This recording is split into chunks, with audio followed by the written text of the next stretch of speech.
Bienvenue sur Disney Story, la chaîne où la magie rencontre l'histoire.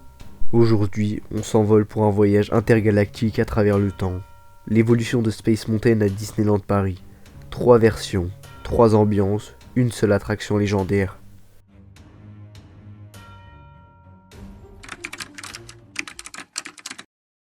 Nous sommes en 1995, Disneyland Paris a besoin d'un coup de boost. Le parc ouvert depuis 1992 peine à séduire. Alors Disney mise tout sur une attraction révolutionnaire, Space Mountain de la Terre à la Lune. Inspirée du roman de Jules Verne, cette version est unique au monde.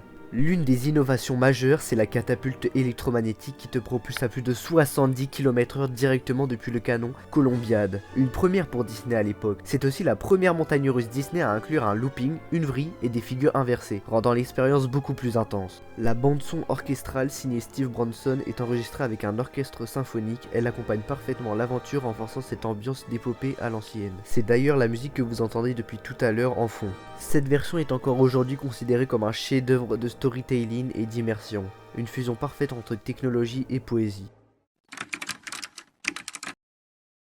En 2005, l'attraction change de cap. Disney décide de moderniser Space Mountain pour attirer un public plus large. Le résultat ? Space Mountain Mission 2. Le concept de Jules Verne est totalement mis de côté. Cette fois, on ne va plus vers la Lune, mais aux confins de l'univers. L'ambiance devient plus sombre, plus mystérieuse. De nouveaux effets lumineux sont ajoutés dans le dôme et la file d'attente est retravaillée pour donner une impression de base spatiale futuriste. La structure du parcours reste la même, mais la narration change, tout comme l'expérience visuelle. La musique aussi est modifiée, plus électronique, plus spatiale, mais jugée par certains moins mémorable que la version originale. Mission 2 divise, certains adorent cette nouvelle direction plus moderne, d'autres regrettent l'univers poétique de Jules Verne, plus cohérent avec le thème de Discoveryland.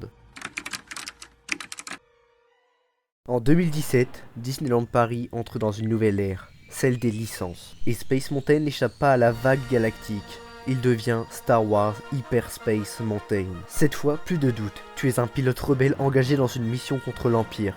Dès l'entrée, l'univers Star Wars est partout, dans la file d'attente, les briefings vidéo, les affiches. Le parcours est conservé mais totalement rethématisé. Des écrans LED et de nouveaux effets visuels sont ajoutés pour simuler des batailles spatiales. Tu passes en hyperespace, tu esquives des TIE Fighters, tu entends Dark Vador, et le tout à 75 km/h.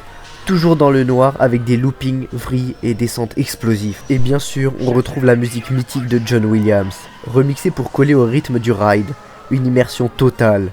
Mais là encore, les fans sont partagés. Certains adorent la puissance de la licence Star Wars, d'autres trouvent que le charme original du Discoveryland de 1995 disparut peu à peu.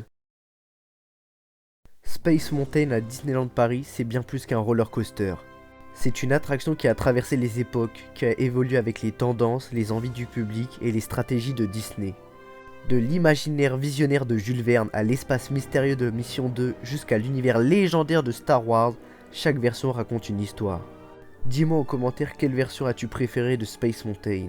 N'hésite pas à t'abonner et à liker la vidéo pour plus de contenu comme ça.